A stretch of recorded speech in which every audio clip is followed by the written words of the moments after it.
welcome to Rose Ed. And it's a new dawn for Manchester United as Red Devils fans hastily Google their new interim manager, while the current interim manager earns a point at Chelsea. Meanwhile, Arsenal ease past Newcastle. We ask if Brentford buried Benitez, and it's a good result for Spurs as their game at Turf Moor is called off due to snow in a weekend that has seen more white powder flying about than the Tory party Christmas do. Hey, come on. One for the satire fans there. Right now, producer Mike fans, switch off now. Oh, nobody switched off. Such a bitch. And with Mike away at the annual Beard Enthusiasts Naked Getaway, it's time to do all the fun stuff that he never lets us do. Hannah, it's just me and you this week. You're right. I know. I feel a little bit, I was going to say naked. I don't feel naked at all. That's a weird, I don't know where that came from. But yeah, it's weird not having Magic Mike here. What? It's a bit like, did you ever have those lessons at school where the teacher doesn't turn up? Right. And you get really excited. There's a timetable issue. It only happened to me once, and it was like Lord of the Flies. Immediately, we were like feral. It was like immediately, it's like you're all like taking your blazers off, and like it's like the carcass of one child is being gnawed in the corner. It's like, honestly, it's like Jurassic. What school did you go to? Honestly, Hannah, it's like the bit where they put the goat in the raptor cage in Jurassic Park, or they put the goat in the T-Rex cage in Jurassic Park. It's just like the leg goes flying out and like hits the window. It's like by the time the geography teacher turns up, what are you doing? Yeah. It's like, why didn't anyone go and tell a teacher that no one turned up for the lesson? It's like, sir, come on. Who was ever? We used to have this teacher, bless him, and his wife had obviously just had a child. He was exhausted. And he used to say, what, all the time. And he came to work one day with like tissue stuck to where he'd like cut his face with his razor. No, I do that. And we'd put the projector screen, the overhead projector in front of the door. So he couldn't get in, this poor guy. This is so bad. And everyone's like, because he was a little bit late. And then he opened the door and the projector screen just smashed all over this floor. It was awful. This poor guy. And his suit was like too big for him. And he came and stood at the front of the class. And I remember one of the lads got like a dictionary and threw it to the front, and it smacked this teacher on the head. And I was like, this is so bad. And he just got up and left. Just walked out the lesson, and it was just carnage. We used to have a long running joke, right, where my friend, this is so stupid, right, just like group of probably like 16 at this point, 16-year-old boys sitting there. My mate was sitting there like quite studiously for 10 minutes. It's not like him to be quiet in double maths. But he was colouring in and cutting out a picture of a bee. And then, right, he stuck it to the window. And then he's like, put his hand up, be like, oh, sir, I've got a problem with question 4. And then the teacher would come over and be like, oh, yes, I'm not sure if I can. It's a bee! It's a bee! Sir, I'm allergic. We'd be like, sir, I'm allergic. And then we're like, get up and start running around. Isn't it awful? Honestly, I don't know how people teach these days. If somebody said to me, what would be your worst jobs to do in the world? I'd say to empty sanitary bins because it makes me rich, and to be a teacher. A massive respect to people that empty sanitary bins. It's just, I don't know, it just makes me really gag. But also the thought of being a teacher in a school where you know that kids are just little SH1Ts and they are going to absolutely have your life. Do you think that's such a niche profession? Do you think we've got anybody whose job it is who listens to Rose Ed that is an empty sanitary bins? I'd say like on the diagram, the cross section of people who both listen to Rose Ed and empty sanitary bins is so, you've got a hit podcast when you've got like that niche is represented. Yeah, but they drive round in the vans, don't they? And honestly, I've got massive respect for them because I just couldn't do it. Yeah, the Sanny Vanny. I've seen it. Well, there's I used oi. Do you know what? Just pop it out, love, and throw it through window. I'll deal with it later. Get your rat's tails and chuck it in the back. Oh, God. Pull it, it makes them talk. Like Woody in Toy Story. Oh, God, I could actually retch. You've just said that. Awful job as well. Said it, and this is football related, sort of. So on our football podcast, we're talking about tampon strings. So bad. That is bad as well. Like 5 minutes in, you can tell Mike's not here. I know. Yeah. So at the old White Hart Lane, right, it was a dump. It was falling down, but I did love it. But they had, so I remember going in once to the loos at half time. And as I walked in, there was like water on the floor. I went around the corner. Every toilet was blocked. So none of the cubicles were open.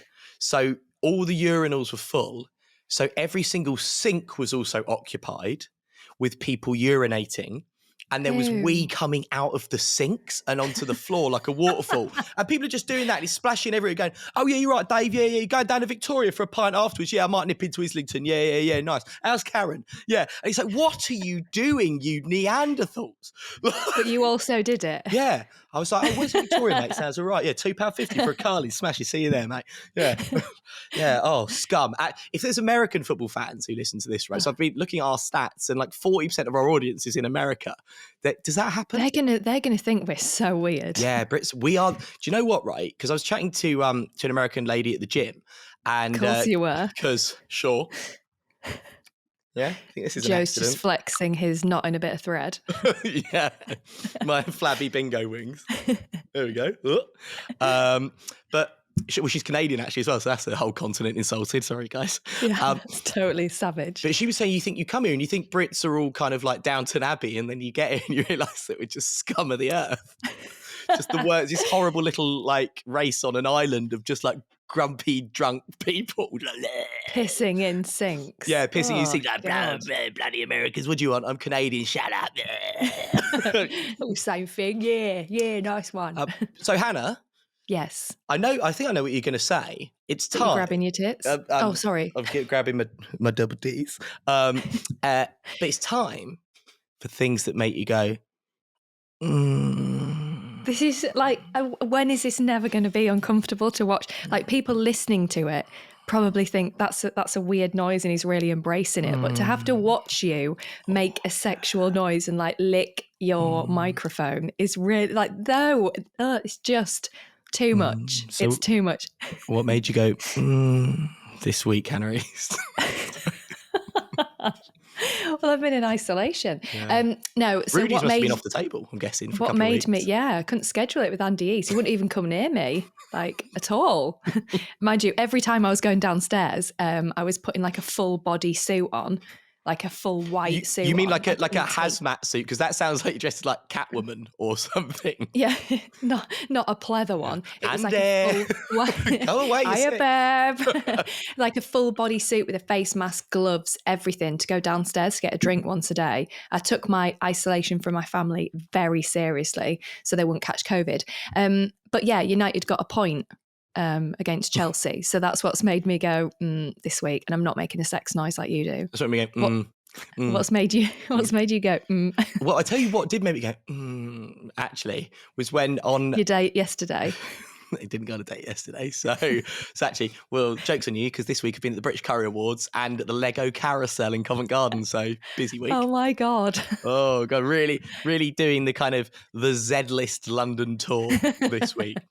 Every bozo around, myself included, was at the Curry Awards was lovely, but star-studded it was not. Put it that way. I actually saw an article about it though, advertising the best curry houses in the country off the back of the awards on Monday. Did you? Yeah, and I was like, wow, Joe was there. I get a mention?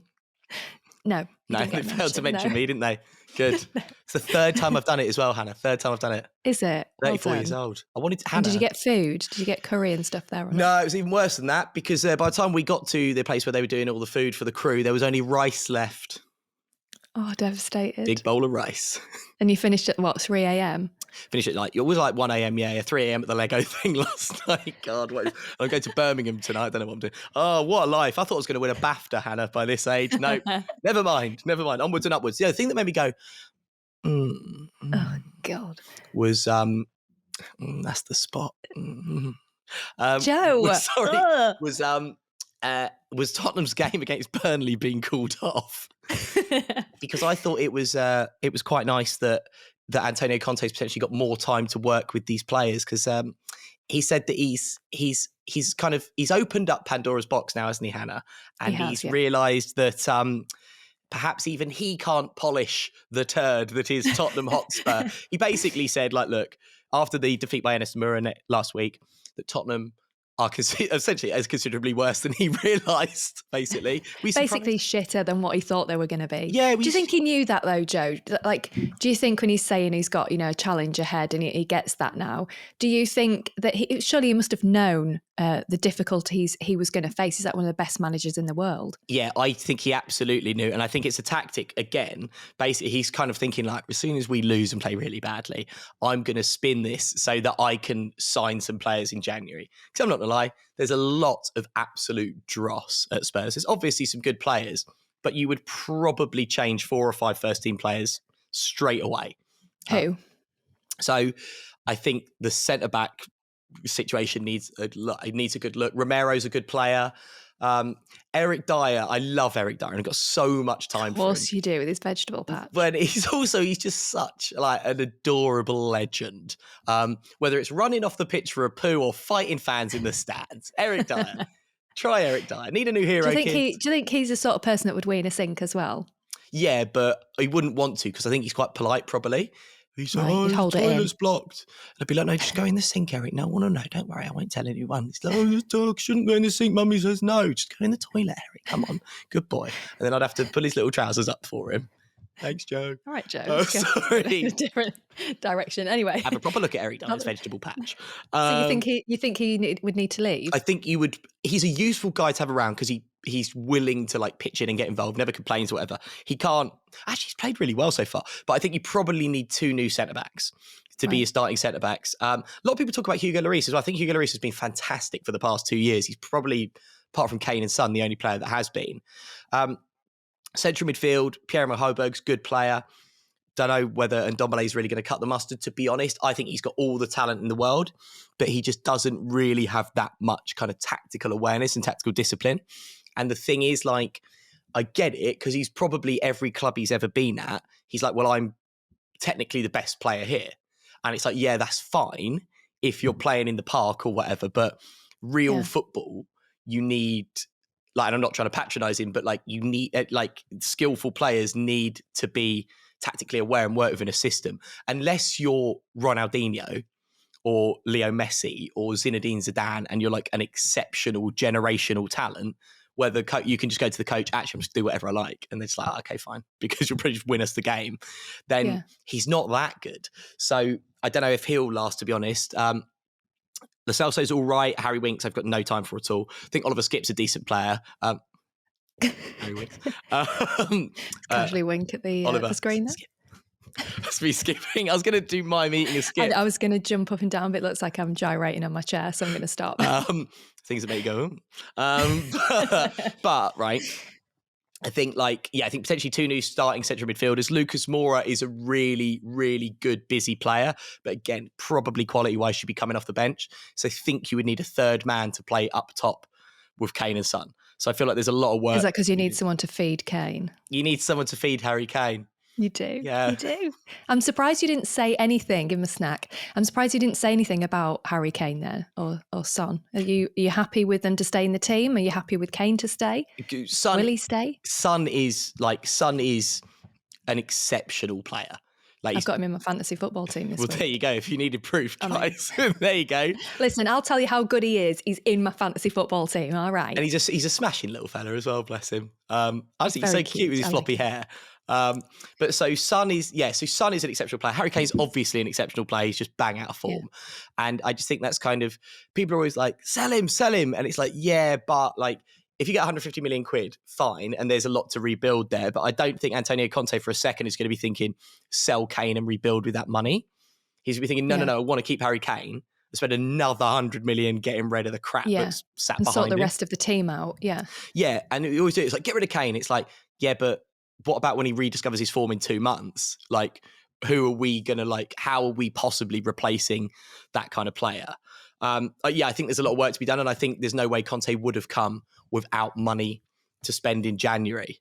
And do you think that Pryor agreed within his contract before he signed? And off the back of what you've said, you think it was quite tactics that he said about the team and that he's got more work than he realised? Yeah, well, he's working with a guy called Fabio Paratici, who actually is involved, it's just come out this week, in an alleged fraud case, OMG. which has emerged in Italy. How unlike Italian football to have large, sort of like a large labyrinthine, sort of mafia-style financial conspiracy. Yeah, so old Paratici could potentially be back in Italy, be extradited back to Italy to face trial, or at least to testify.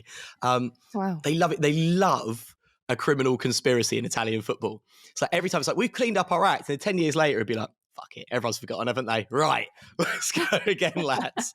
So apparently, like allegedly, there's been accounting issues and they've been inflating player values and it was while Paratici was at Juventus. So we will see what happens with that. Be very Spurs to get a director of football in who then subsequently goes to prison. Yeah, I think because obviously Daniel Levy said to Harry Kane apparently that there was this gentleman's agreement that he could leave Spurs. So I hope Antonio Conte doesn't have a gentleman's agreement, because it turns out that Antonio Conte's gentleman's agreement are worth fuck all. So I think there must be something on paper that talks about his control of like players and influence on transfer budget spending, but also guarantee of budget. And whether that's now or at the end of the season. And surely guaranteeing some key players to stay for the first season at least. Yeah, I'd imagine contract renewals. I'd say what I think, this is guesswork, what's probably going to happen is there's going to be some sort of large-scale attempt to shift 4 or 5 players. A lot of the ones I've mentioned, like maybe like Davinson Sanchez, Harry Winks, maybe Giovanni. Hannah Winks every time I say Harry Winks. There it is. So like, sorry, I just got a little bit. I got the collie wobbles. But we're probably going to have to sell players to raise money. Hannah, Michael Carrick, got a point at Stamford Bridge. That was quite good, wasn't it? It did, yeah, and obviously there's a lot of controversy. Michael Carrick got a point at Stamford Bridge. That was quite good, wasn't it? It did. He did. It was quite controversial though, wasn't it? Because obviously he'd said, that he was really pleased with the players, and then there was a bit of backlash because he shouldn't be saying that he's pleased with the players' performance in that match. The players should have been stepping up for the last couple of months. And I think the issue that we've had is, if you have one player that's kind of off their form a little bit, or, kind of isn't meeting their sort of potential, performing well in a match, that's fair enough. But when you have 4 or 5 players that don't do that, then you have what's called a Manchester United performance over the last 2 months. And none of the players have been stepping up. And do you know what? I'm going to say they've been lazy. I like to use that phrase. They've been lazy. But that's what it seems like. And I can understand Roy Keane and people like that saying, why is Michael Carrick said he's really pleased. From his perspective, it was good because it's him managing the team temporarily. But yeah, there's a lot of work, and it's the dynamics that are going to shift. I think it could get worse before it gets better. I don't know. But yeah, to get a point against Chelsea, they're top of the table, aren't they, with 30 points at the moment. I think they're going to win the league this season. They're unbelievable. Their defence is just unstoppable, really. But I think we should be really pleased to get a point against Chelsea, given how shockingly we've performed over the last few months. Yeah, I think he did well, to be fair. Very defensive performance. 19 players in the Premier League, 19 individual players in the Premier League had more shots this weekend than Manchester United. But I think 19 players. 19 that's so players, bad, isn't it? It's basically, I can't really remember United having a shot apart from Sancho. He took his goal really well, actually. Yeah, he did, yeah. That was pretty funny, because obviously Jorginho miscontrolled it. And I love Jadon Sancho. Because I've got eyes on England. So yeah. I love seeing him play well. Callum Hudson-Odoi play well. Ronaldo dropped. Makes sense to me, given that Carrick was setting up to be defensive. What did you think? Well, I don't understand why people would even question why Ronaldo didn't start. He shouldn't be starting every match. He's 36 years old, and he's the same age as Wayne Rooney. To put it into perspective, looks better, doesn't he? He does look better. We like Wayne Rooney, don't we? But we mocked him a few weeks ago. I slagged him off, yeah. But he's the same age as Wayne Rooney, to put that in perspective. But Ronaldo's not there to be, putting the runs in. He's there to score goals, and we need him to come on and make impact. And that's what he's there for, surely. He's not there to start every single game. We don't want him to get injured and become fatigued. We need to keep him at the top of his game, get him on maybe the 70th, 75th minute and create the chances and make sure that he scores. That's what he's there for. So I don't understand why people are really surprised that he's not starting matches. It's a right thing to do. Yeah, and for me, tactically, I don't think it made sense given that you're going defensive there. And I think he probably would have got that as well. It's Ballon d'Or this week. Now everybody knows that, Ronaldo wasn't actually there, was he, in the end? But yeah, basically he's fallen out with the editor of France Football. Robert Lewandowski wasn't awarded the Ballon d'Or. Leo Messi got his 7th, presumably because Argentina won the Copa America. Despite Robert Lewandowski, I know it doesn't count last year, but there should be some kind of carryover. Scoring 29 goals in 41 matches last year and scoring 22 goals in 21 matches this year. Pretty good, to be honest. Pretty good, old Robert Lewandowski. That's insane. Yeah. They're insane stats. Absolutely mental. And I mean, Leo Messi kind of said, and he gave his speech and he was like, look, you should have won it for last year and maybe France Football will make up for that. Basically, as close as like an outstanding player like Messi's going to get to being like, I don't really deserve it. It should be, but what are you going to do? I got 7 of these. You can have one of mine. I don't know if you know, Leo Messi's from Brooklyn. So there you go. Oh, Barbie. But Hannah, have you ever do you feel like you've ever been hard done by or you've been robbed? Well, yeah, a little bit because I was on the TV show Gladiators. Can I just say, every time you say this, you go, yeah, when I was on the TV show Gladiators, like prefix it with TV show, yeah. I like people to know I was on Gladiators, a TV show. That's obviously where I met my husband. Now, the girl that beat me, she was a professional runner from Scotland. What a slag. Is she? Cut that word out. Is she a slag? Can we go on record and say she's a slag? Well, she's actually not. She's actually a really nice girl. Is she? Can I go on record and say she's a slag? Yeah, if you want to. But for the purpose of the podcast, no, she was at the top of the travelator and I was at the bottom. And I'd injured my leg. I'd torn my quad. So it was all strapped up and everything. And when she got £25,000 and I got nothing at the bottom of the travelator. And I remember I was a bit bitter because I was like, I feel like I've been robbed a bit because when I was doing the hit and run game, which is where you have to run across a bridge and they throw these huge balls at you, I slipped and I jarred my leg and that's where I tore my quad. And it was agony. And then this physio gave me a deep tissue sports massage, which is the worst thing you could do. So to this day now, I still have issues with it. But I remember the producers were like, right, okay, Hannah, well, let's practice your interview. And I was like, it was really difficult because I just had balls flying all over my face. And the producer was like, yeah, you can't say that because this is going to go on TV, isn't it? And I was like, okay. And then he was like, right, take 2, 3, 2, 1. And I was like, it was really difficult because the balls were flying across my face. And he was like, literally stop doing that. So I think they got a bit frustrated with me. So they didn't really care that I injured myself. But I felt like I was robbed. But she beat me fair and square. But you met your husband on Gladiators. I know. And sometimes I think, what would you rather? 25 grand or... And the answer is... I mean, money's... No, I'm joking. You can do a lot with 25k. I mean, you could. Yeah, could you? What could you do with 25k? You have a good night. 25, what are you fucking like Neymar?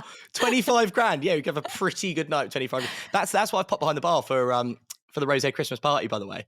Oh yeah, totes, yeah. Yeah. For some Prosecco, yeah.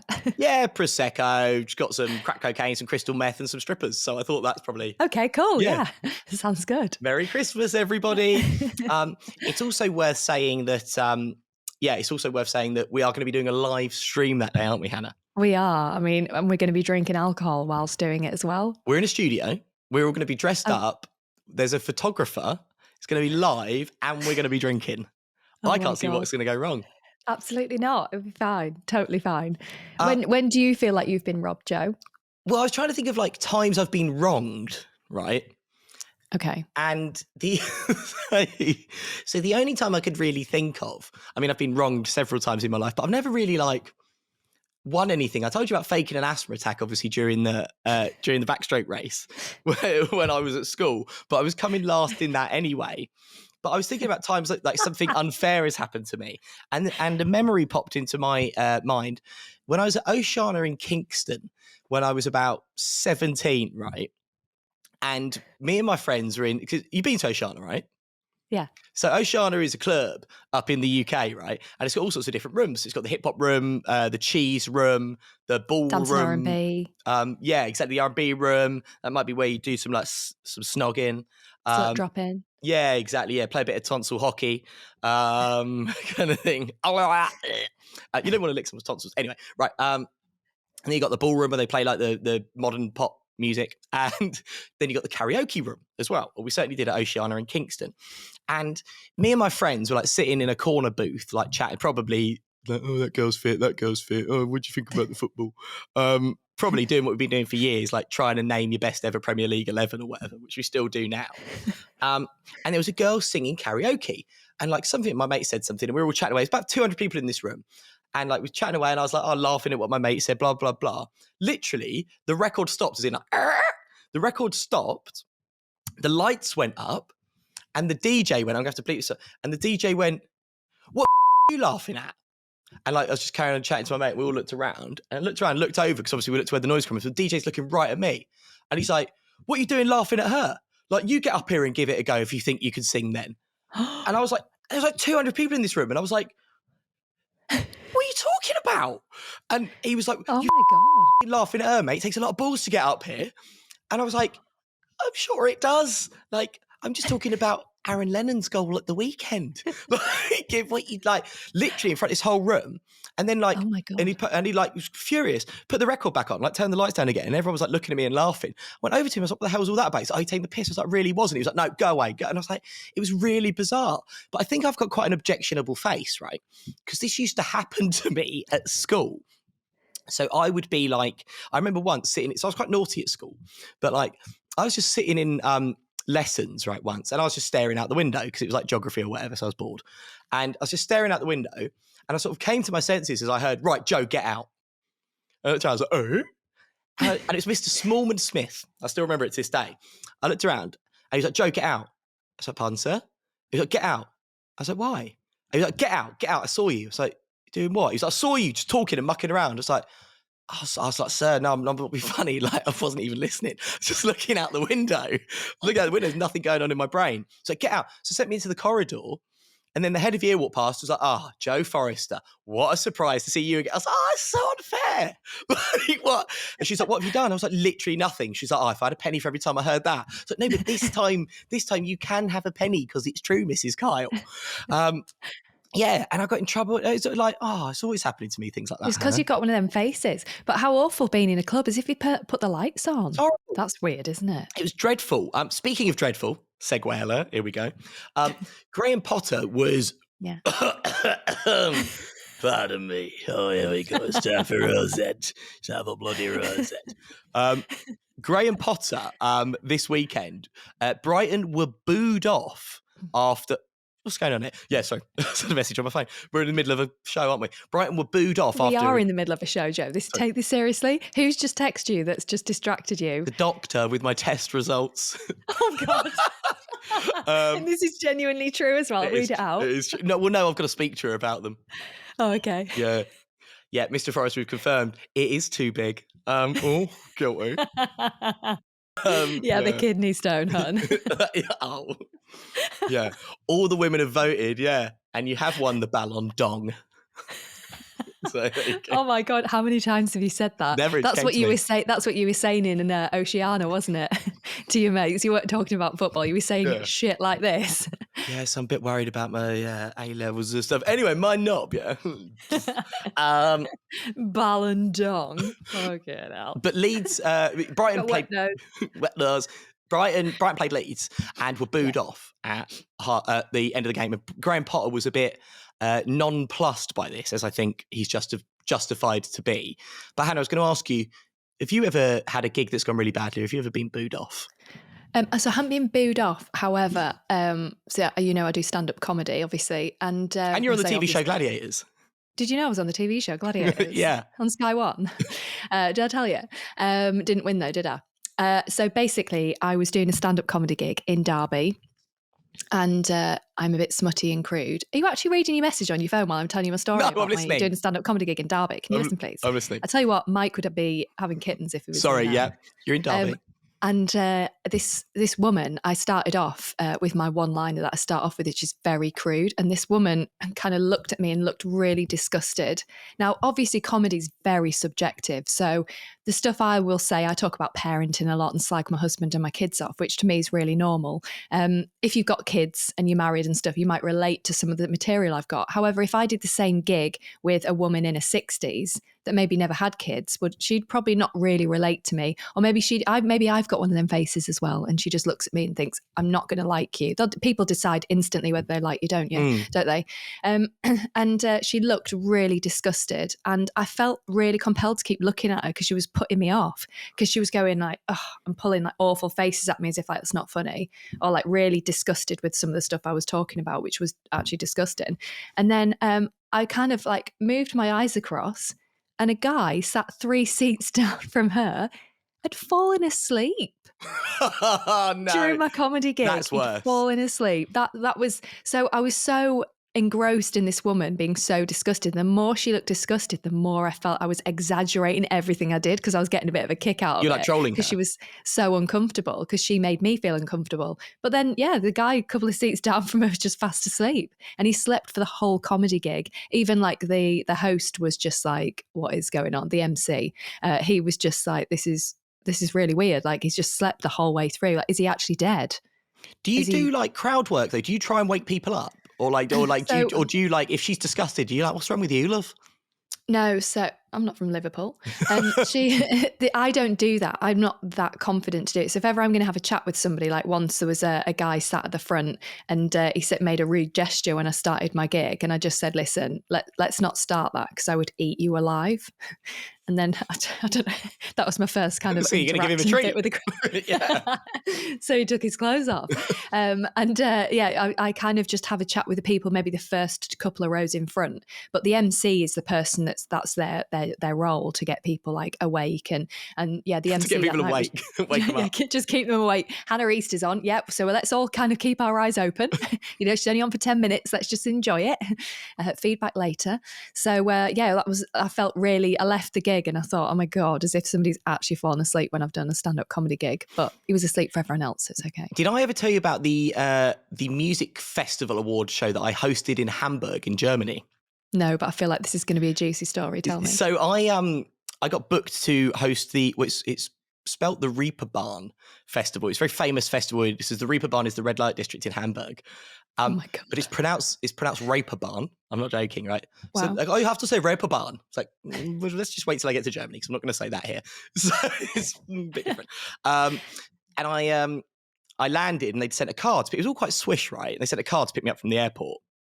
So I got in the car, and the driver was like, "Oh, first time in Hamburg?" And I was like, yeah, it is actually my first time in Hamburg. It's like, oh, do you know we have the biggest red light district in the world? And I was like, oh, isn't it Amsterdam? He said, no, it's Hamburg. Hamburg has the biggest red light district in the world. But I'll give you one piece of advice. And I was just like, okay. He's like, whatever you do, don't take a photo of the prostitutes, because their pimp will slap you. And I was like, good advice. Welcome to Germany. So it's like, right, it's already a little bit weird. Turned up, right? And it was at this like plush, like a mini Royal Albert Hall, like a beautiful old venue with like all tiered seating and like gold cornicing and stuff. And there was a script that was 30 pages long, right? And this German guy who was like owned the award show or whatever. It's quite a prestigious, well-known awards in Germany. So God knows why they booked me to host it. Had written this really long script of all the different links I have to do between like each award and stuff and each individual segment, with loads of like stand-up comedy bits. But it was basically an hour and a half stand-up comedy show written by a German man in English for an English-speaking presenter who's never seen the script before to do to a German audience. So, oh my God. And it was excruciating. So it starts, right?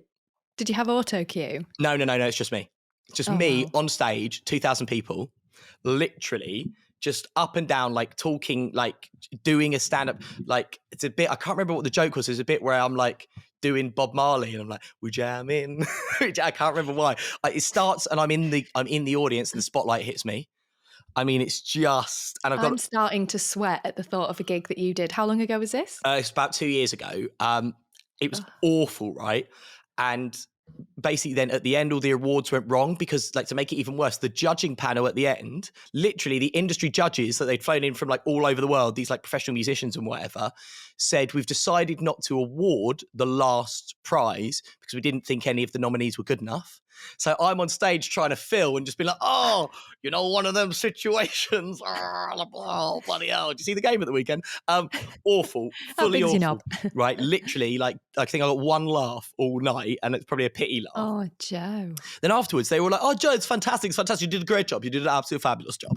So I was like, okay, great, cool, fine, whatever. And then a few days later, because it had like, literally, there was like TV cameras everywhere, journalists. It was a huge thing being covered by all the national press in Germany. And I'm the fucking host, right? And then like a few days later, I was like, oh, I wonder what the coverage was like. Because like Lars said it went quite well. So I Googled it, right? And there was an article in a German newspaper, which is like the equivalent of The Sun. So a German newspaper called Der Spiegel, right? And there was a huge like one-page article about the Reeperbahn Awards night. And I was like, scrolled through it. Now, I speak German, but like I read it and like I can understand it if it's spoken to me much more than I can speak in it. Yeah. And I went through and there was like a big long paragraph where I saw my name. And like I know enough German that I was like, oh, that ain't good. So I put it in Google Translate. The subheading of the paragraph was Forrester laughs alone. Right? Oh, And literally, right? Literally, it was this like 200-300 word character assassination that was like something like, Joe. why have they hired this English moron to do a job that any German off the street could do? Is that, well, joke's on you because I've already sent the invoice. So, but yeah, I put it on my Instagram actually. So do go on my Instagram and check it out because I've put like a little snippet from it on there. Yeah. Oh, devastated. It's one of those things, though, where you can't take that personally because people will criticise presenters for how they come across in certain situations. But people don't realise on live TV shows, generally, you only get the script maybe half an hour or an hour before you go live. So half the time you haven't read what you're actually reading. And normally you would want to print it out in a certain way and you've probably got half a sentence on one page and you have to turn the page as you're going. And it's really like not what people think. And if we're doing jokes, at least let me write them myself, or like they're not translated from one language into another language to be spoken in another, like, and like I would at least ask someone like you, be like, oh, Hannah, I've got this script and the jokes are a bit rubbish. Can we like write some of this to, but like, yeah. So what did they say again? That you laugh alone? Forrester laughed alone. And then I text the guy Felix who booked me the year after. I was like, oh, we're coming back to do the festival again. He said they've decided not to use a presenter moving forward. I'm not even joking. I ruined the awards show. Oh, good times. Well, how are they going to do an award show without a presenter? Yeah, exactly. Yeah. Good luck. Do an example of one of the jokes. No, so the first one actually, which was one that I ad-libbed, which went down all right, but I mean, it's pretty crap. It was something like, right,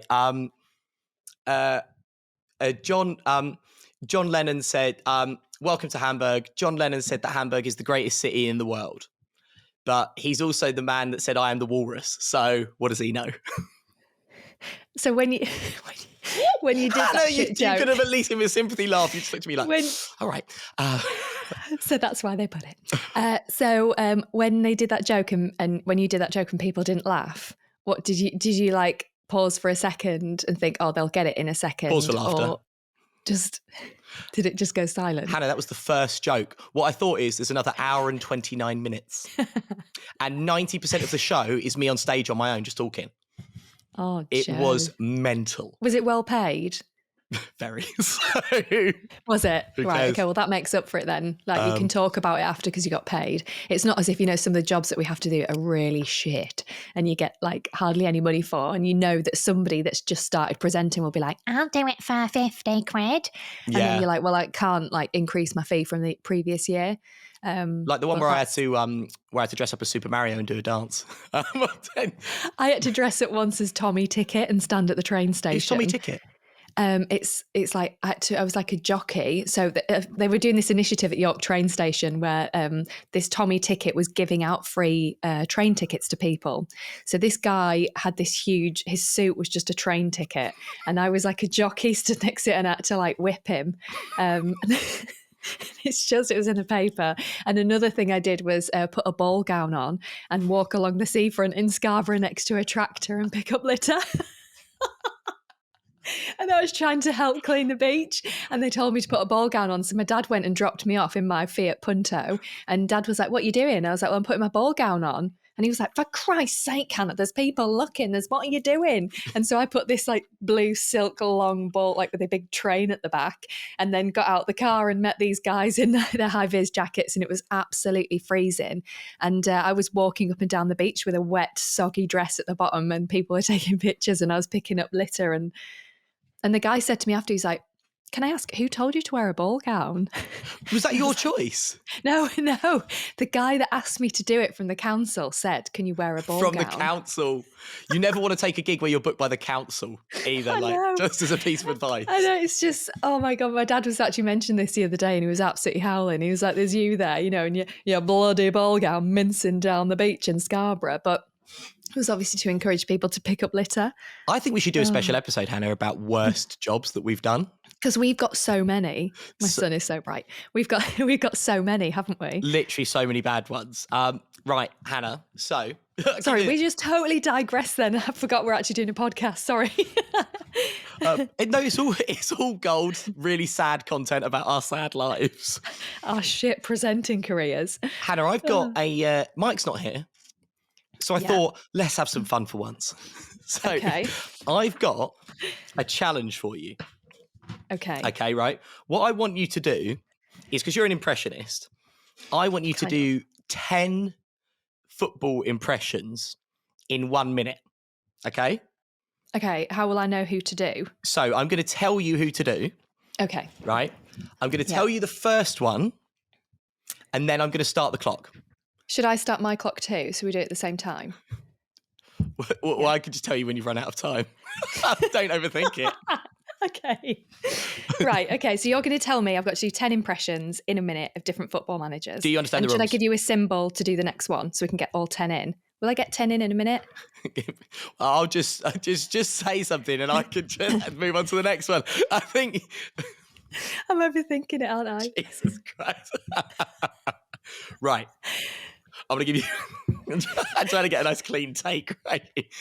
Right, start again then. What are you doing? So I'm going to give you 1 minute on the clock to do 10 football impressions. I will tell you when your time's up. You can just say like a simple few words, all right? Then I'm going to get you to move on to the next one. Okay, I'm nervous. Right, I'm going to put it on social media because you know how our fans like us on social media and they like to say nice things in the comments. Which is why we switch the comments off at all times. Right, okay. The first impression is Sean Dyche, 1 minute on the clock. Well, we're not going to win the league. We know that at Burnley. Sir Alex Ferguson. Absolutely fantastic. No doubt about that. Yeah, stop. Let me be clear. In this moment, Liverpool, we will win the league. Yeah, for sure. In this moment. Steve Bruce. Well, I've made me mind up and I don't like Newcastle. Mrs. Bruce there. Ole Gunnar Solskjaer. Well, hold on. The players have been fantastic. Antonio Conte. But I don't like Spurs. I like City. I like Chelsea more. Pep Guardiola. Pep Guardiola. How does he talk? He's but I am happy more than you believe. Yeah, I'm happy. Yeah. Harry Redknapp. Well, fantastic and all that. Love a bit of Crouchy. Yeah. Jamie Carragher. What we're talking about? Hey, yeah, Gary, it's a virus. Timo Werner. But I love Chelsea more than you believe. He's amazing. I love it there. Stop. How are we going to give you that?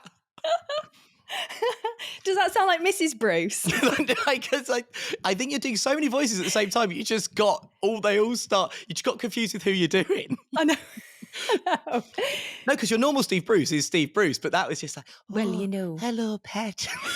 it was like a lovely old granny from Durham who's going to bake you a cake. One thing I will say though is I do think one of your impressions needs some work. You're Jurgen Klopp. But I'll tell you what. Right. No. When- Let's turn it round. You can do these impressions in a minute. You're going to do it. well, no, because obviously you know how Jurgen Klopp speaks because I do him every week. So yeah. Yeah, you camp Jurgen Klopp. Right. I'm going to read these out. Let me start my stopwatch. Right. Let me send I'm them going to read you. them out Yep. to you. Same ones Yep. you've just asked me to do. Okay. Are you ready? Yep. Go. Sean Dyche. Hello, welcome to Rose Ed, the Definitive Soccer Podcast. Alex Ferguson. Oh, hello there. Michael Carrick's a good player. Klopp.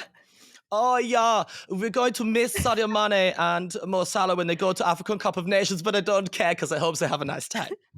Steve Bruce. Oh, you're right there, Pat. It's me, Steve Bruce, doing the impression. Ole. I got no idea how he talks. You really got a show guy. I don't know how he talk. Conte. Hey, it's me, it's Antonio Conte, and I'm gonna do an Make it impression. cool. Pep. Sí, it's a me, Pep Guardiola from Espanyol. Mexico. Harry Redknapp. Oh, you were Jermaine's a tremendous player and he would crouch out for any smashing. Carriger. Hannah, what you don't understand about Rose Ed is this a very good podcast. Timo. Oh, yeah, it's me, Timo Werner. Without Lukaku in the team, I'm scoring lots of goals for the Chelsea, and that's why I'm the best. There we go. Oh, that was so much fun. Yeah, because what you did, Loved you it. made the mistake, because your Jurgen Klopp kind of sounded like Jurgen Klopp, and I think actually what he really sounds like is just a sexy German porn star. That's all you do every time, isn't it? Yeah, my standard impression, give me any, if I'm doing Angela Merkel, it's going to be like, oh, guys, I can't believe you guys are asking me so many questions just because I'm the Chancellor. Stop it now, silly boys. So there you go, that's that. I feel like you walk around your flat and just pretend to be Klopp and just do that German accent all the time. Oh, I do, yeah, and like sing songs to myself. It's nothing like Jurgen Klopp, and that's why I like it. Right, well, Hannah, I think that's probably quite a good place to leave it. I think so, yeah. That was good fun. Thanks very much, Mike. Oh, wait. He's not there. He's not here. He's deserted. He didn't even take, so he's gone away, hasn't he?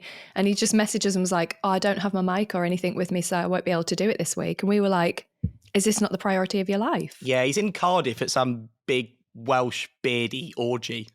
I reckon so. I think he's just gone away with his girlfriend, hasn't he, to Wales? Yeah, and he wants a bit of time off from us. Yeah. Thanks, Hannah. Thanks, Joe. If you want to get in touch with the podcast, it's Rose Ed Pod or Rose Ed Soccer across various platforms. You can find it by now. We will see you next time. Bye.